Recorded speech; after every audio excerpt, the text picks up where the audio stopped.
The smell of charred copper still hung in the ravine 3 days after the fire.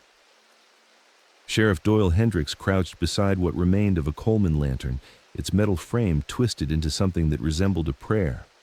Around him, 10 sets of boots pointed in different directions, some toward the narrow mouth of Bell's Hollow, others scattered across the limestone shelf where the men had tried to climb to safety. The official report would list the cause of death as unknown explosion, possibly related to illegal distilling apparatus. But Hendricks knew better. He'd grown up in these mountains. He understood the difference between an accident and an execution. The diesel residue on the rocks told one story. The scattered shell casings on both ridges told another. Someone had turned Bell's Hollow into a killing jar, and 10 members of the McCready family had walked straight into it. What Hendricks couldn't prove was that the bait had been a 300-year-old moonshine recipe worth more than any man's life. In Appalachian Kentucky, some things were sacred, others were deadly. The Thompson family's corn whiskey recipe was both. The Thompson family had been making whiskey in Harlan County since before Kentucky was a state. Their distillery sat hidden in a fold of the Cumberland Mountains, where Caney Creek carried minerals that gave Thompson White its distinctive bite. By 1987, 3 generations of federal agents had tried to find their operation. None had succeeded. Ezra Thompson stood 6 feet 4 inches, with hands like tree roots and eyes the color of creek water. At 58, he could still haul 100-pound sacks of corn up the mountain path without breathing hard. His grandfather had taught him the recipe when he was 12, making him memorize every ratio, every timing, every secret that separated Thompson White from harsh rot gut. Corn's got to be sweet, Ezra told his sons on September 3, 1987. Sweet corn, picked at first frost when the sugars are concentrated. He cracked open a bag of kernels. Your great-great-grandfather brought these seeds from Scotland, same strain for 150 years. The Thompson operation produced 12 gallons per week. Every mason jar carried a small T burned into the metal lid. Thompson White sold for $18 a jar, double any other moonshiner's price in eastern Kentucky. The difference was the recipe, guarded so closely that only blood relatives knew the complete process. Marcus, Ezra's younger brother, handled distribution through hidden compartments in his pickup truck. Their customers included coal miners who couldn't afford store-bought liquor, backwoods poker games, and collectors in Cincinnati who paid premium prices for authentic mountain moonshine. The family's success bred resentment. The McCready cousins, operating from Devil's Fork Hollow 6 miles east, complained that the Thompsons undercut traditional pricing. Whiskey's teeth up. Whiskey, Buck McCready would say at Saturday card games, ain't no reason one man's corn water should cost twice another's. But Ezra knew different. Thompson White went down smooth, with complexity that revealed itself slowly. Corn sweetness, then rye spice, finally a mineral finish that spoke of deep mountain water and time. Most other operations produced harsh liquid that stripped paint and scorched throats. The recipe was more than business. It was bloodline, legacy, the one thing that separated the Thompson family from every other clan scratching out a living in played-out coal country. Legacy in mason jars. Marcus Thompson first noticed the competition at Bobby Ray Klein's poker game on September 10th. The monthly gathering brought together miners and entrepreneurs from a dozen hollows, crowded into the back room of Klein's store. Someone had brought moonshine that made Marcus take a second look. The liquid was clear with the faint golden tint that indicated proper aging. The jar bore no markings, but when Klein offered a taste, Marcus caught a scent that stopped his blood cold. "Where'd that jar come from?" Marcus asked after the game ended. Klein shrugged. "McCready boys brought it. Said they had extra from a new batch." Marcus nodded, keeping his expression neutral. But he'd been drinking Thompson whiskey since he was 16. The moonshine in that unmarked jar wasn't just similar to Thompson White. It was identical. He found Ezra in the distillery, checking mash barrels by lamplight. The underground chamber carved into the mountainside glowed with copper pipes and fermentation tanks, representing 3 generations of refinement. "We got a problem," Marcus said. He described the poker game, the impossible similarity. Ezra listened without interruption. "You sure it was our mash bill?" Ezra asked. Marcus pulled a sample jar from his coat. "Look, taste for yourself." Ezra inhaled deeply, took a sip, set the jar down carefully. "That's our recipe, down to the rye percentage and water minerality. Someone didn't just copy our whiskey, they copied our grandfather's whiskey." "How?" Ezra studied the clear liquid in lamplight. "Only 3 people know the complete recipe. You, me, and Samuel. Samuel's been at college for 2 years. That leaves you and me. I never told nobody nothing. Which means somebody's been watching, learning, stealing what ain't theirs to take. The Thompson family had faced competition before, price undercutting, distribution interference, even equipment sabotage. But no one had attempted to steal the recipe itself. In eastern Kentucky mountains, such theft was family violation demanding blood payment, stolen heritage in unmarked glass. The McCready compound sat where Devil's Fork Creek carved through limestone ridges. Buck McCready had built the main cabin in 1962 with timber and stones from his own land. By 1987, the property included 4 smaller cabins for sons and nephews, plus what appeared to be a storage barn, but actually housed their moonshine operation.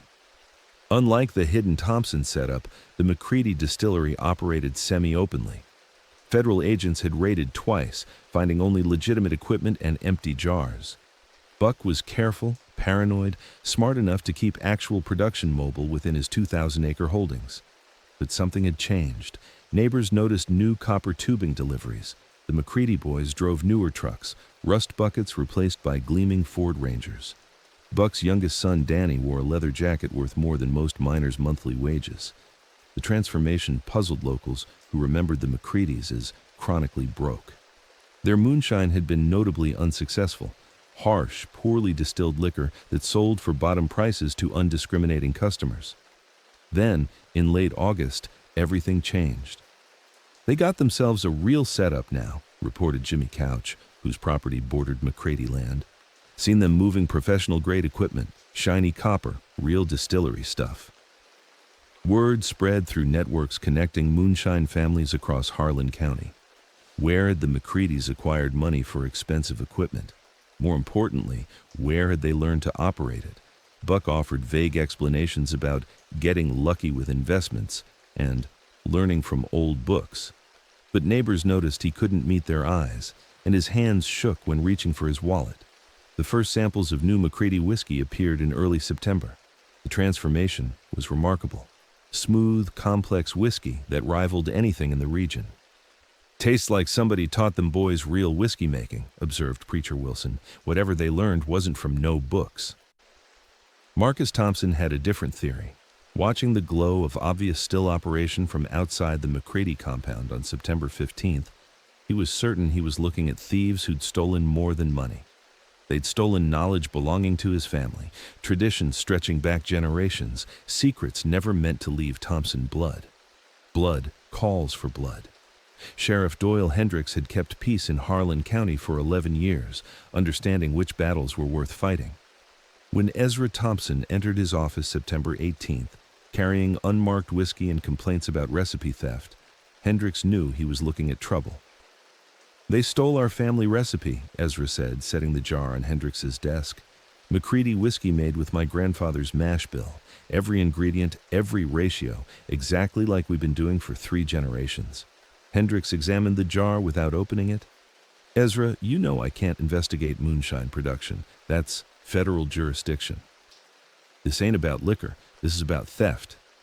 How do you own a recipe? You got it copyrighted? Trademarked?" Hendricks leaned back. "You can't steal something that ain't legally property." The conversation continued with Ezra growing frustrated, Hendricks increasingly uncomfortable. Both understood real stakes. In mountains, family recipes were inheritance, identity, the difference between prosperity and poverty. But written law recognized no such distinctions. "What exactly do you want me to do?" Hendricks asked. "Arrest Buck McCready for making good whiskey?" Ezra retrieved his hat. "Sounds like the law ain't interested in protecting what's right. Only what's written in books." After Ezra left, Hendricks sat staring at the mason jar. He understood unwritten codes governing family honor and grievance settlement. He also understood his authority extended only as far as people respected it. In Moonshine family matters, that wasn't far. Hendricks opened the jar and tasted. Excellent whiskey, smooth, complex, obviously skilled work. If the McCreadys had stolen the Thompson recipe, they'd replicated it masterfully. The question was whether such theft justified whatever response Ezra might contemplate. That evening, Hendricks drove to Devil's Fork, ostensibly checking a resolved domestic dispute.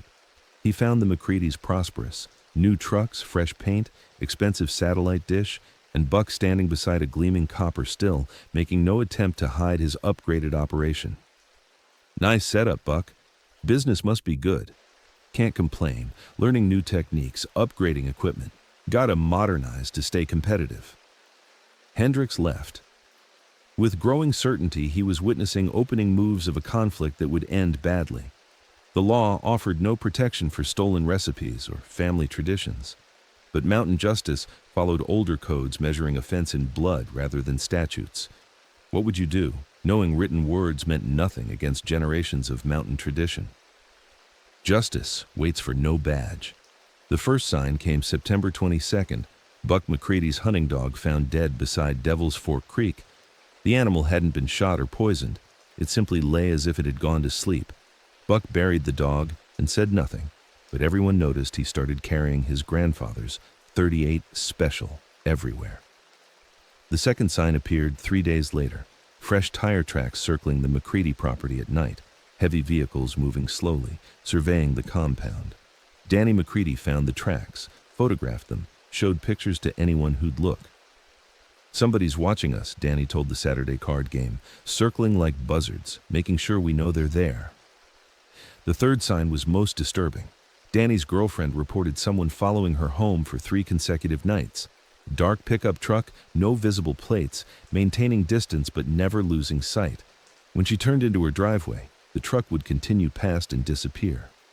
"They're watching everyone connected to our family," Buck told his sons during emergency meeting September 28th. "Learning patterns, schedules, vulnerabilities. This ain't random harassment. This is preparation."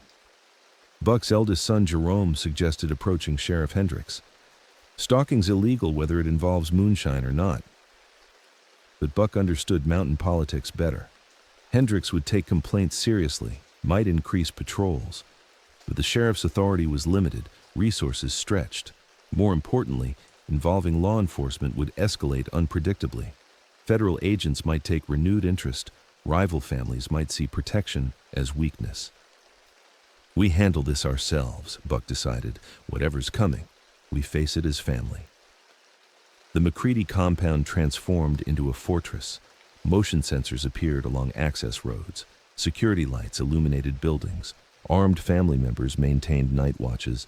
The atmosphere was tense, expectant, like charged air before thunderstorms. But expected attacks didn't come. Instead, psychological pressure intensified. Tools disappeared. Vehicles developed mysterious problems. Phone lines went dead during storms. Most unsettling were small gifts, bullets on truck seats, photographs with red X's over faces, dead crows nailed to doors. October 1st brought temporary reprieve when Pete Hoskins offered mediation. Pete had grown up with both families, understood mountain honor codes, successfully resolved similar conflicts. "This whole thing's getting out of hand," Pete told Buck. "Whatever happened between you and the Thompsons ain't worth dying over." But Buck couldn't explain truth without admitting recipe theft, destroying his family's reputation, and justifying Thompson retribution. "We ain't stole nothing," Buck insisted. "We learned better techniques, upgraded equipment. If that makes Thompsons mad, that's their problem." Pete left with no resolution and growing certainty both families were approaching a point of no return. War drums in the hollow. The break came October 5th, when a stranger appeared at Tilly's bar claiming knowledge of a forgotten revenue agent's cash. The man gave his name as Eddie Morse, said he'd worked Treasury Department's alcohol tax unit in 1973, insisted he had information worth serious money. Morse was mid-50s, soft around the middle, pale from years behind desks. He wore clean jeans and flannel shirt with store creases, trying too hard to blend with locals. Most importantly, he displayed detailed knowledge of federal anti-moonshine operations that only insiders would know. ATU kept caches throughout these mountains, Morse explained. Emergency supplies, communication equipment, sometimes confiscated weapons that never made evidence lockup. My supervisor told me about one near Devil's Fork. Military surplus weapons, probably worth $20,000. The story was intriguing, but not unprecedented. Federal agents had maintained supply caches during aggressive campaigns. Some had been discovered, yielding everything from radio equipment to confiscated Thompson submachine guns. Word spread quickly through informal Mylars networks. Within 2 days, half a dozen groups expressed interest. Most were discouraged by Morse's admission he only had approximate coordinates and would need local guides familiar with treacherous terrain above Devil's Fork. Buck heard about Morse through nephew Danny, who'd been drinking when the stranger first told his story. The timing seemed providential. The McCreadys faced escalating Thompson pressure, their compound under surveillance, operations disrupted. A cache of weapons might provide equalizing force. Man says he needs people who know Devil's Fork country, Danny reported. Cache is hidden in a ravine accessible only from the east. Offered 50-50 split if we get him there safely. Buck was suspicious, but desperate. The details checked out with his knowledge of federal procedures. The location made geographical sense. A narrow ravine hidden from aerial surveillance, strategically positioned near major moonshine operations. On October 8th, Buck agreed to guide Morse. He assembled 9 family members, sons Jerome, Tommy, and Danny, nephews Caleb and Roy, 4 trusted cousins. All were experienced hunters familiar with dangerous terrain above Devil's Fork. The expedition was planned for October 12th. Morse provided topographical maps with the cache marked in red ink, approximately 2 miles up Bell's Hollow, in a limestone ravine accessible only through narrow entrance between ridge lines. 3 hours of difficult hiking through dense timber and loose rock. Buck studied maps recognizing the area as treacherous but negotiable. The ravine was a natural amphitheater, 200 yards long, 50 yards wide, steep walls on 3 sides with narrow entrance providing only access. They had no way of knowing Eddie Morse was actually Edward Morrison, Marcus Thompson's cousin, who'd learned enough about government procedures during 4 years in federal prison to sound convincing to desperate men seeking salvation. The trap was set. Marcus Thompson spent 2 weeks preparing Bell's Hollow for what his family called the reckoning. The narrow ravine offered perfect tactical advantages, steep walls preventing escape, limited approaches channeling movement, acoustic properties amplifying sound and confusion. The plan was elegantly simple. Eddie Morse would lead the McCready expedition to the supposed cache. Once the group was inside searching, the Thompsons would block the entrance and deliver ultimatum: confess to recipe theft and agree to public restitution or face consequences. Marcus intended psychological pressure sufficient to force confession. With the McCreadys trapped and helpless, Buck would have no choice but to admit his crime. But Ezra Thompson had other ideas. "You still don't understand what they took," Ezra told his brother during final planning October 10th. "They stole our bloodline, our heritage. You think an apology fixes that?" Standing beside Caney Creek in pre-dawn darkness, Ezra's voice carried cold finality. "They crossed a line that can't be uncrossed. I want to make sure they never steal from anyone again." Marcus understood immediately. "That ain't what we planned. That ain't what Morse signed up for. Morse gets paid and keeps quiet. McCreadys get what's coming. Our recipe stays in the family." Ezra's tone was emotionless. "You can walk away if you ain't got stomach for it, but I'm finishing what they started."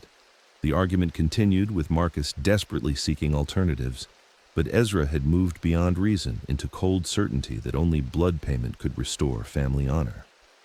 Over 2 days, Ezra modified the plan without consulting anyone. Instead of blocking the entrance with vehicles, he prepared it with diesel fuel and accelerant, soaking limestone walls with enough combustible material to turn Bell's Hollow into a furnace. He positioned himself and son Samuel on ridges above with scoped rifles. Marcus discovered the modifications October 12th morning, hours before the McCready expedition's scheduled departure. The diesel smell was overwhelming. The tactical situation transformed from capture to execution. "You've lost your mind," Marcus told his brother. "This is murder. 10 men with families, children. They should have thought about that before they stole from us."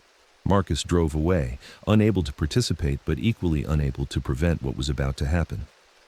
He would claim, for the rest of his life, that he'd spent October 12th at home, unaware of any plan to harm the McCready family. Eddie Morse met the expedition at the trailhead as scheduled. Perfect weather, clear skies, mid-40s, no wind. Buck's team was well equipped with hiking gear, digging tools, enough firepower for wildlife encounters. They entered the ravine at 11:37 a.m. Behind them, Ezra waited on the ridge with rifle and cigarette lighter, preparing to transform a family dispute into legend. The descent into hell. Bell's Hollow received its name from acoustic properties that made every sound echo like church bells tolling. The ravine stretched 200 yards, narrow enough that a man could touch both sides with outstretched arms. At its deepest point, walls rose 40 feet, creating natural amphitheater that trapped sound, light, and people. Buck McCready led his 9-man team single file through the narrow entrance. The supposed cache location was marked on Morse's map beneath a distinctive rock formation at the ravine's far end. The limestone floor was treacherous, loose stones and hidden crevices that could snap ankles. Buck moved slowly, testing each step. Behind him, sons and nephews followed carefully, voices echoing in distorted whispers. "Smells funny in here," observed Danny, the youngest. At 22, he possessed keen senses that detected sharp chemical odor. Buck stopped to investigate, crouching where the smell seemed strongest. The stone was damp with some kind of liquid. Petroleum scent every mountain resident recognized. "That's diesel," said Jerome. "Somebody's been soaking these walls with fuel." The discovery was puzzling rather than alarming. Diesel was sometimes used to kill vegetation, prevent growth that might provide unwanted cover. But as they proceeded deeper, the chemical smell intensified. Both walls showed evidence of recent fuel application, dark stains extending as high as a man could reach. "Maybe we should reconsider," suggested Caleb. "Something don't feel right." Eddie Morse spoke from his position in the group's middle. Cache sites were prepared with fire-retardant chemicals. Standard procedure to prevent accidental ignition of stored explosives. You're smelling 30-year-old fire suppression treatment. The explanation was plausible enough to allay immediate concerns, but several team members remained uneasy. They were trapped in narrow passage with one exit, surrounded by chemical-soaked walls, following a stranger toward a prize that might not exist. The mushroom rock was exactly where Morse's map indicated. At its base, someone had carved symbols into stone, crude letters and numbers representing either genuine federal markings or recent fabrication. Buck's team began digging immediately. The work was difficult, with 10 men sharing duties while watching for buried metal or wooden crates. After an hour of intensive excavation, they'd created a 6-foot square, 4-foot deep hole without finding evidence of any cache. Enthusiasm faded into frustration and suspicion. "You sure about these coordinates?" Buck asked Morse. "Absolutely certain. Maybe we need to go deeper."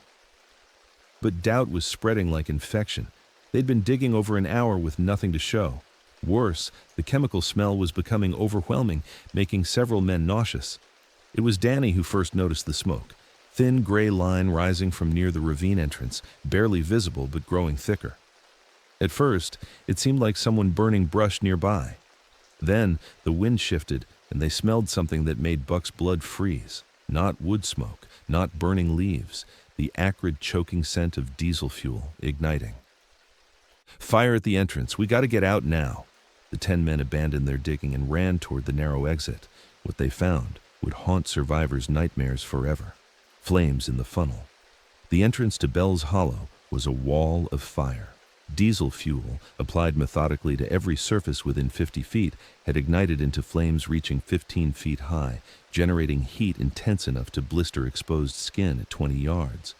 The limestone walls channeled fire like a blast furnace, creating temperatures that could melt copper and turn breathable air into superheated poison. Buck McCready stopped running when he realized their hopelessness.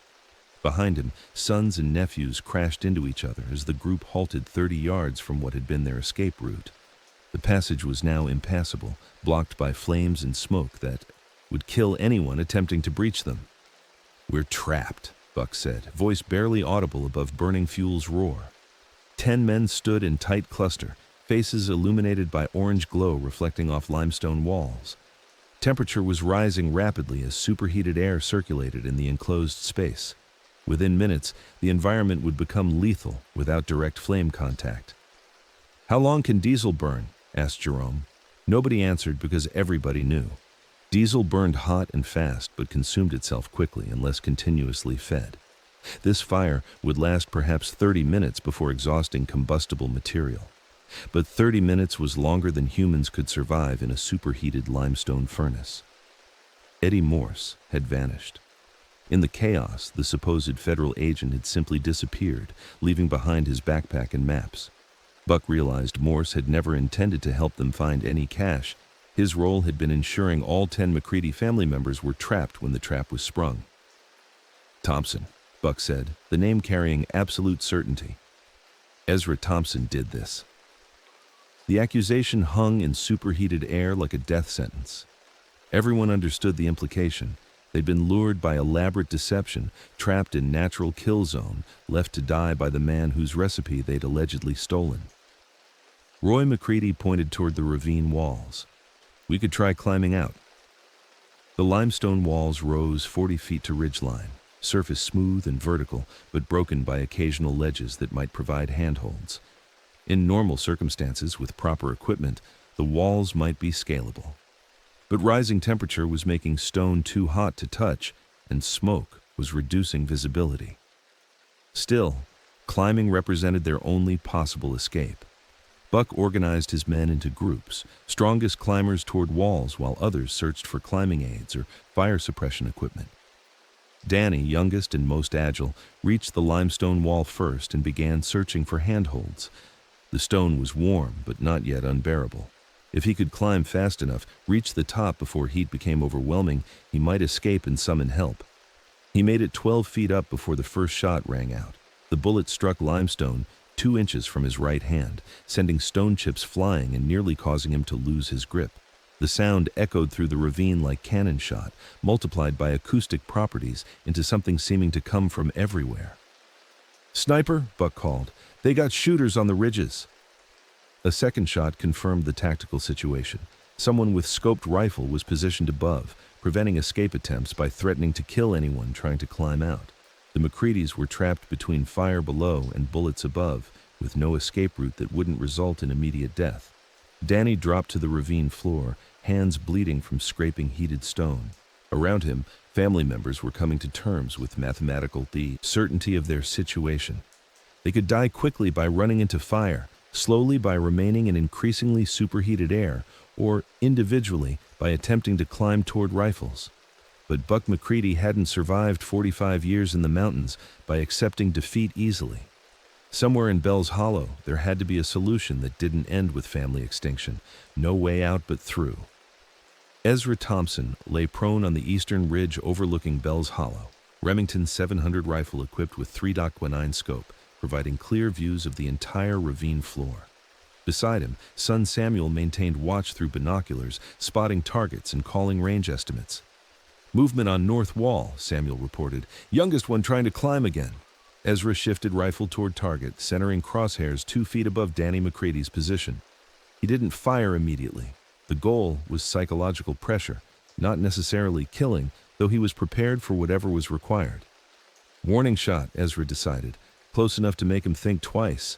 The bullet struck exactly where intended, producing stone chip shower and causing Danny to retreat. Below, the McCready family huddled near the mushroom rock, as far from fire as possible but still trapped within superheated environment. Samuel studied the scene through binoculars. They're starting to understand their situation.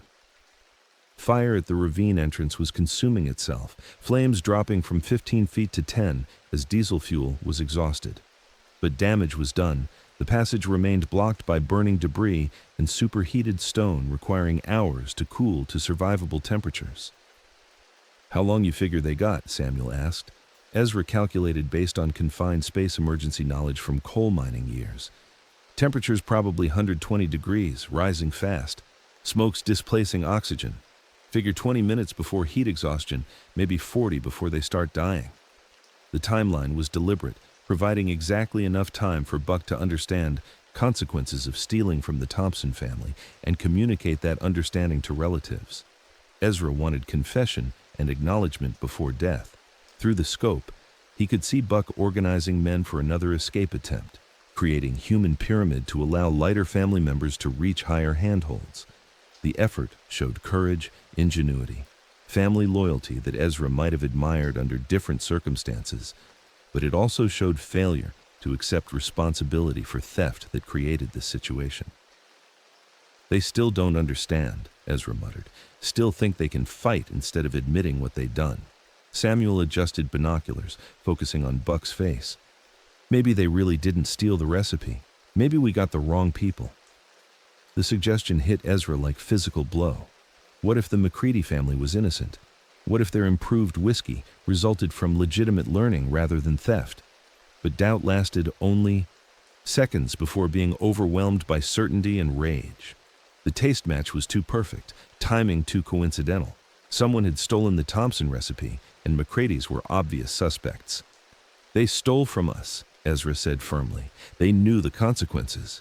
Below, the human pyramid was taking shape with Buck's strongest sons, forming base and lighter members climbing toward limestone ledges 20 feet above floor. Formation was unstable, dangerous without sniper threat, but represented their only chance of reaching ridgeline alive. Roy McCready reached the highest point and began stretching toward a limestone ledge that might support his weight. Below, 8 men struggled to maintain balance while supporting his climbing attempt.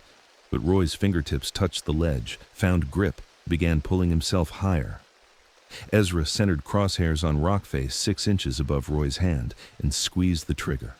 The warning shot caused Roy to lose grip and crash back down, collapsing the human pyramid in a tangle of arms and legs.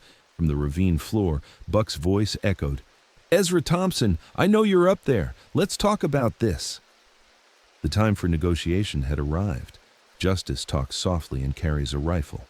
Buck McCready's voice carried clearly in Bell's Hollow's superheated air, echoing off limestone walls. From the ravine floor, he addressed ridgelines where unseen snipers waited.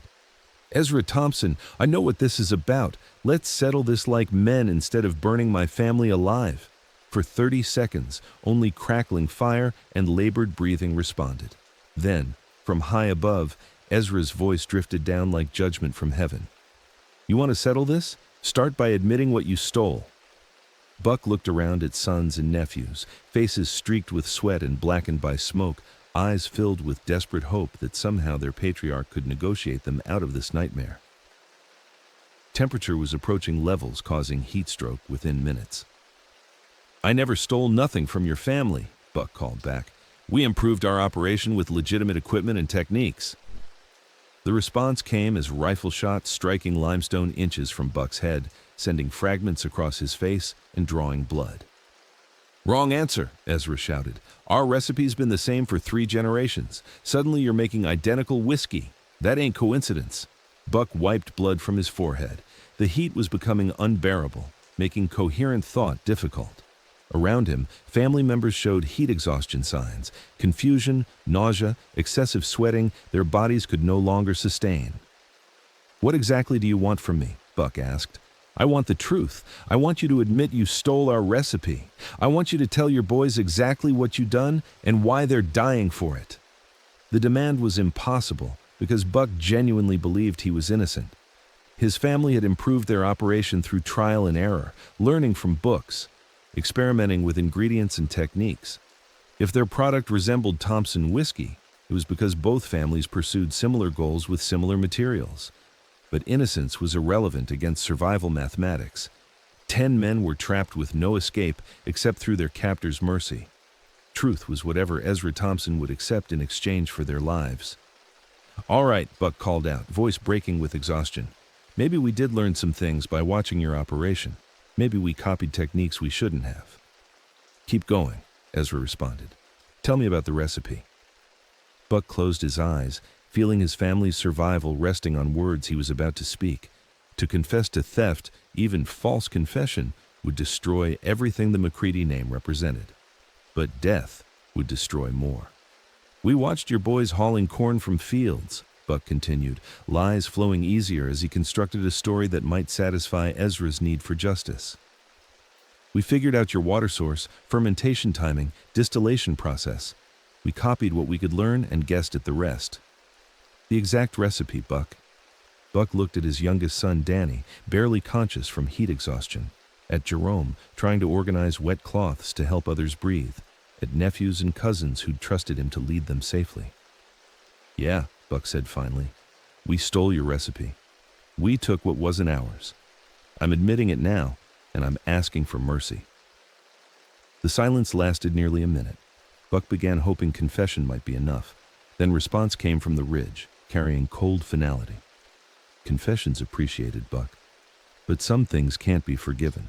Some debts can only be paid in blood. Understanding crashed over Buck like ice water. Confession had never been the price of survival. It had been the price of dying with acknowledged guilt rather than protested innocence. You're going to murder my whole family over moonshine? Buck whispered. I'm going to protect my family's legacy the only way that matters, Ezra replied. Same as you'd do.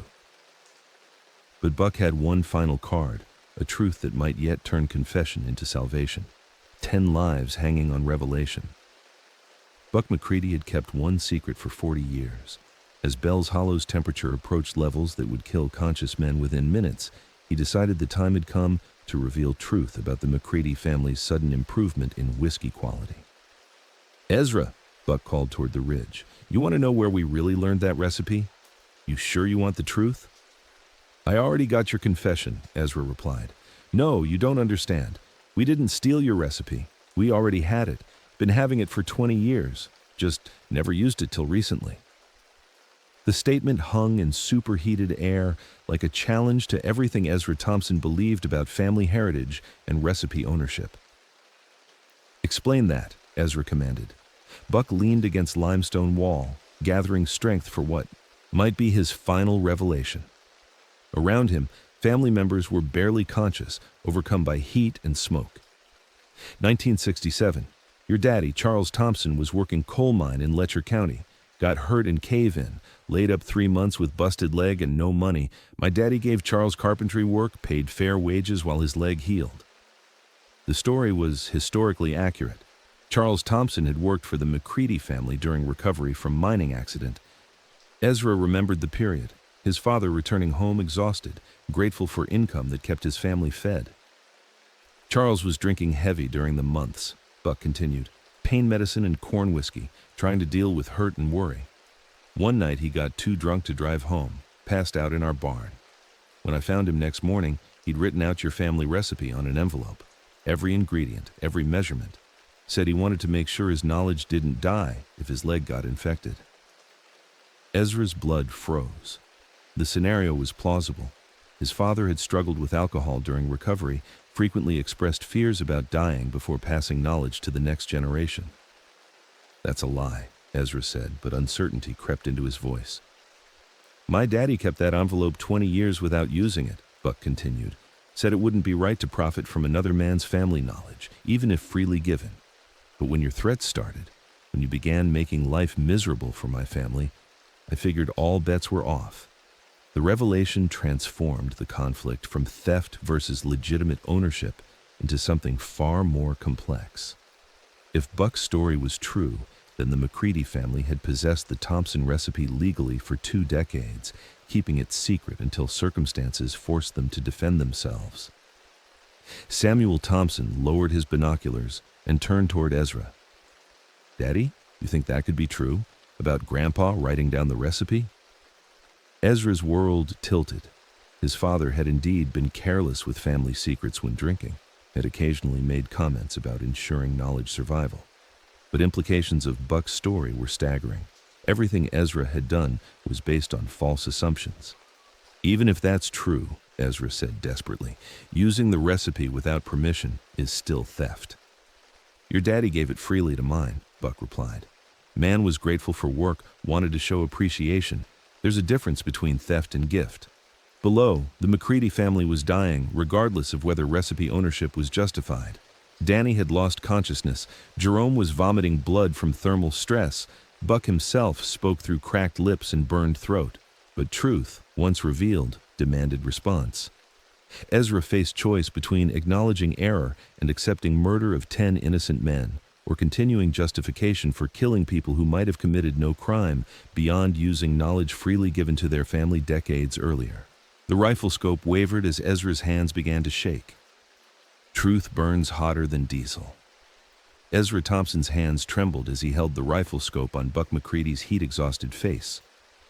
Below in the ravine, 10 men were dying from thermal exposure, their bodies reaching human endurance limits in the superheated environment.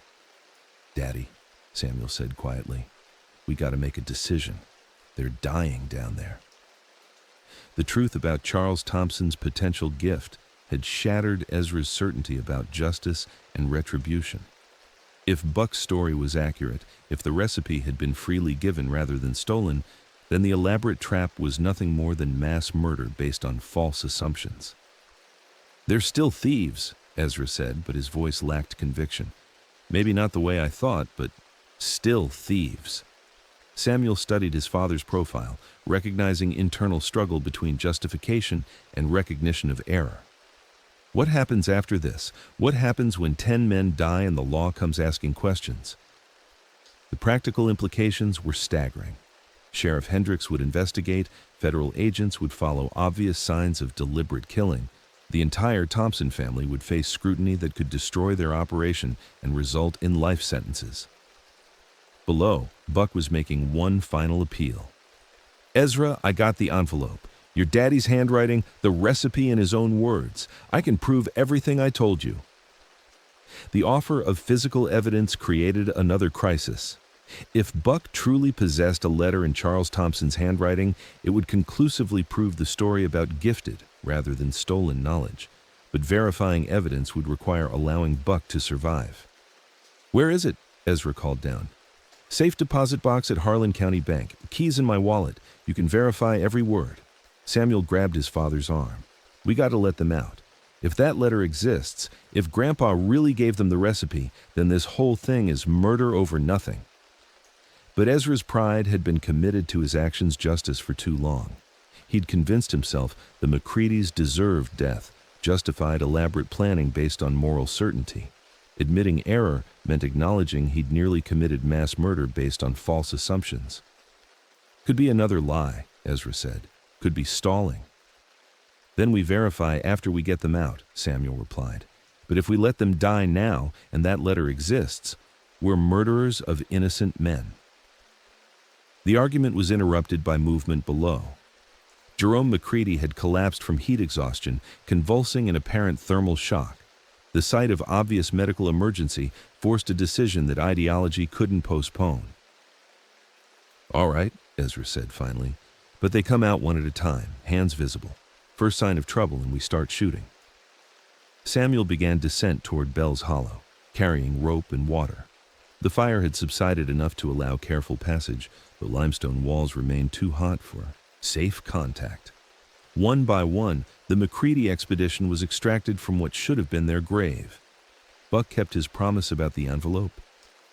3 days later, Sheriff Hendricks verified existence of a safe deposit box containing a letter in Charles Thompson's handwriting, dated October 15, 1967, describing the Thompson recipe in complete detail and expressing gratitude to Buck's father for employment. But verification of innocence didn't erase Bell's Hollow's trauma or knowledge of how close the McCreadys had come to mass execution. The official story described the incident as accidental fire that trapped hikers in remote ravine. No charges were filed, no investigation conducted, no public acknowledgement made of the deliberate nature of what occurred. The truth was buried, like everything else that happened when families settled disputes according to their own justice codes. Mountain justice serves no warrant. The Bell's Hollow incident changed both families beyond immediate trauma. Buck McCready never fully recovered from heat exposure, developing respiratory problems that plagued him for life. His sons and nephews carried psychological scars that made them jump at unexpected sounds and avoid enclosed spaces. The McCready operation shut down within 6 months. Ezra Thompson fared worse. Knowledge that he'd nearly committed mass murder based on false assumptions ate at him like cancer. He began drinking heavily, using his own product to numb guilt of recognizing how pride and assumptions had almost turned him into a killer of innocent men. "I almost became something worse than anything I was fighting against," Ezra told Marcus. "Almost killed 10 men over pride and secrets that weren't even stolen." Marcus had spent October 12th working on routine maintenance, maintaining plausible deniability about his brother's plans. But he knew exactly what had been intended and carried his own guilt burden for failing to prevent the near massacre. The relationship between Thompson and McCready families remained forever altered. They avoided each other at social gatherings, conducted business through intermediaries, never spoke publicly about Bell's Hollow events. Both families understood truth was more dangerous than silence. Sheriff Hendricks filed his report describing accidental fire. The investigation was perfunctory, conclusions accepted by federal authorities with more pressing concerns. The official record contained no mention of family feuds, stolen recipes, or deliberate execution attempts. But truth has its own persistence. Stories began circulating through informal networks connecting moonshine families across eastern Kentucky. Whispered accounts of the Thompson-McCready conflict, each telling slightly different but all acknowledging something significant had occurred at Bell's Hollow. The recipe itself became subject of folklore and speculation. Some claimed Charles Thompson had indeed gifted the formula. Others insisted theft had occurred, but Thompson's had overreacted. A few suggested the entire incident had been fabricated to cover other conflicts. Eddie Morse, Edward Morrison, disappeared immediately after Bell's Hollow and was never seen in Harlan County again. His role as fictional federal agent remained known only to the Thompson family. Morrison died in a West Virginia car accident 3 years later, taking his conspiracy knowledge to his grave. The moonshine business continued evolving, driven by economic pressures unrelated to family recipes. Improved transportation made legal liquor more accessible. Federal enforcement became more sophisticated. By 1995, most family operations had shut down or transitioned to legal activities. But the Thompson recipe survived, passed down according to established tradition. Samuel inherited knowledge from Ezra, who died in 1998 from liver failure related to increased drinking after Bell's Hollow. Samuel operated small, discreet distillery for personal use, maintaining family tradition while avoiding pride and competitiveness that had nearly destroyed 2 families. Today, Bell's Hollow remains empty except for wildlife and occasional lost hikers who discover limestone walls marked by scorch patterns that official records can't explain. The Thompson family recipe continues production in small quantities by Samuel's son, who learned the formula according to tradition, but has never needed to defend it through violence. But in certain corners of eastern Kentucky, when old-timers discuss local history, someone will mention the autumn when 10 men walked into Bell's Hollow chasing buried treasure and nearly never walked out. The details change with each telling, but core truth persists. Moonshine recipes were once considered worth killing for, and mountain justice operated by codes valuing family honor above individual lives. The moral lies buried in ashes of assumptions that nearly turned neighborhood competition into mass murder. In eastern Kentucky mountains, some traditions are worth preserving, some secrets worth protecting, and some conflicts worth avoiding entirely. But the distinction between legitimate defense of family heritage and prideful justification for violence remains as narrow as Bell's Hollow's entrance. Easy to enter, nearly impossible to escape, capable of trapping everyone in consequences extending far beyond original disputes. In 1987, the Thompson family learned that being right about theft doesn't justify being wrong about murder, and the McCready family learned that inherited knowledge carries inherited enemies, regardless of how that knowledge was originally acquired. Subscribe if you want the next deep dive.